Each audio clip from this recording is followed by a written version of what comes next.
Salawhalawa o se whapoponga o Talamai Australia. Ua whautua ina mātua I lamatianga tau le soifua maloloina o le whaonga o se whangususu e whaamoe ai se pepe.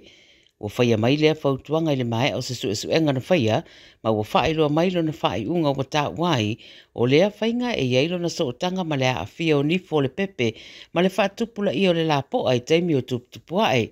O le so wa lo mi ai le unga o le suenga I le Australian and New Zealand Journal of Public Health sa taita ia le suenga le University of Sydney ma whaonga ai whaamatalanga nao ina mai suenga a le Western Sydney Uni le ala tau te mata I tuina le sidia ma le fitu se lau o pepe whananau mai se ia o ina tuputupuae.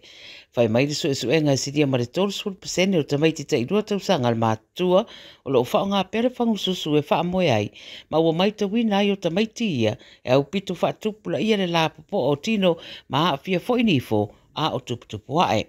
Whai mai le au suesue e ui o lo manatu mātua ma le au tau stama o le whaasusu o le pepe le whangususu ma whaamoe ai o se ngaio inga tātele ma sao peitai o a whianga ia e o iai le tametiti ma ua whautuina le amata whaataitai o na whainu I le iputi le pepe I le ono masina ma tau whia le whaongaino whangususu I le se furulua masina. O se tasi territory tu ese o Australia le uta ue ono a fia fo ini winga vai o winga o le tau I le vasa intia amatatu le so. O le va ai tau o lato whaero mai o se vaenga vai o winga o le tau o whatupla ia e ono a vea maa whaini na I tu la mua a whaasolo mali atu le tu I South Cocos Island po Keeling Island e pei fo e o nei loa ai. O lea motu e le tusa ma le lua afe fitsa lau 5 kilomita I le matu I se sifo Perth. Whai mai le mai tau e lea awhiai o ngā ele autua Australia I lea whalea o na mamau ese peitai e ono a awhiai Cocos Island I matangi malalosi ma timunga. O lo mātau fo I le vai tau I eisi vaenga vai o le winga o le tau o lo whaatupula I ane le tu I mātua le Kimberley Coast I Australia I se sifo. Mai whato ai roa I le whaasaro atu I le aso atai au ma le aspareile pe ono whaawau pe o na avea o sea whapele ai ia e mautinoa o le aha a fia fo ia whae tue peo bara I ti munga o na o le lolo wau le tau. Ua whaamaoni o le whaipule ua whaamawai o Christopher Pyne le fo isa vema minister I le whainga malo le Liberals sa whaielo na tautonga I lona whatu. Whai mai le 9 News na maua I suenga fo mai lea wha le tonu ma aveilu e whaielo tautonga I Adelaide I le vai aso te ruai. Mōli mau Pyne wa le lei ua manuia ia mai lea ngase peitai o siona tua atamana mariwa I lava e whatu a rimas furiwa tausanga o le soifua I lea whaipitela walu. Wa ta ua le ripoti wa whaasolo manuia le sa abem whaipule tanu mai lava lea whaipitela wiwas futonu na moe tula iai le palota ai whatu a lua sapuru lima lea tausanga o lona soifua. O whamaumaunga au tu e whatatau I whamatalanga na whaie ni tausi mai se to olua mai sini e whatatau le whasio tio ngase Israelu e o ane le wharamai sa whainga rue ngai wo o nei I le tū la whono. O tausi mai e to olua pe whauna riputi atu mua moe telefou o Sarah Abu Lebde ma Ahmad Rashad Nadia na maua le leilungo se video lo la whaia o whamatalanga whamatau ma ta uailo la musu e tonga whiti ngase Israelu e o atu le wharamai a e sidi ai una whao I e leoti.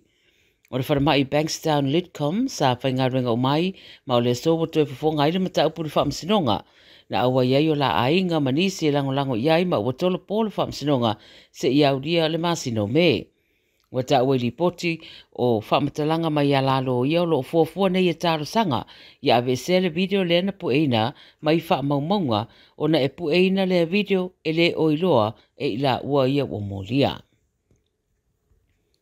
Ma le tala muli e te tono le tolu aso na whaiai sa ininga mosieli e tulua tolu tausanga le wanginga I lipoti o se alo Samoa soa whaia Patrick Mefua Jr. e peona lipotia le 7 News. Na pa ule vai tafe I Brisbane I le asasana tenei ma wato e mawalo na tino muliu. Whai mai lipoti sa iai whaatasi ma nisi o rona ainga ma wo wha manatuai se aso whanau ruasu tasi tausanga e lata le Jindalee Boat Ramp. Ai se e ai mapa uanga I le vai, po le teo le afole lima I le babeao le ala vaso. A mata mai ei sa ili ngā nisi na iei lea whae tu, ma tau ma whai la vea ai whaatasi ai manisi o ana wō, pei ta I le imanuia, pe ona li patia leo mai Queenslandi. O se isi talavou sa o soane le vai e tau mawhai faso soani na whaamanu alia ma ave atu le whare mai mo tong fitinga. O le sa iringa o Patrick sa o fiai leo ma le au maulu vaenga le SES, Marine and Rescue, mai tolu aso o whaatino ai suenga whaato amawa le tai au ananafi. O ta ua le 7 News sa o lato whaatanoina a inga o le uamaliu ma ua fua whautuane foi i lama tianga o vaitafe ma ia whaetete pe ai ei ino fuanga whapea. O whaelo foi ma le anganga whaatai o le tua ao le uamaliu i le vaenga sa whea ngai marisa ilinga o Sionatali. Ia ma o talanale radio Samoa mai Australia a wa foi lau whaafonga mai le nei salulu.